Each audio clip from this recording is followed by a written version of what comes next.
اب اس کے بعد ایک اور عمل کریں اس کے ساتھ ہی کہ شہادت کی انگلی اپنے دل پر رکھ کر، دائیں ہاتھ کی شہادت کی انگلی دل پر رکھ کر 7 مرتبہ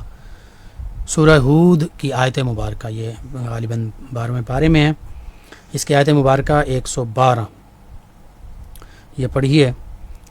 فاستقم کما امرت ومن تاب معك ولا تطغوا انه بما تعملون بصیر، فاستقم کما امرت ومن تاب معك ولا تطغوا انه بما تعملون بصیر۔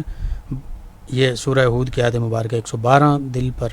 دائیں ہاتھ کی شہادت کی انگلی رکھ کر پڑھیں، پھر 7 مرتبہ آخر میں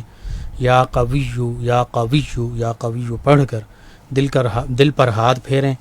اور اس طرح کرنے سے انشاءاللہ دل کے تمام امراض سے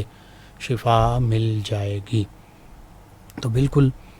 آپ کو ضرورت ہے دل کے امراض کے حوالے سے، بعض اوقات ہارٹ اٹیک کا مسئلہ ہوتا ہے، hypertension, hypotension, blood pressure high لو،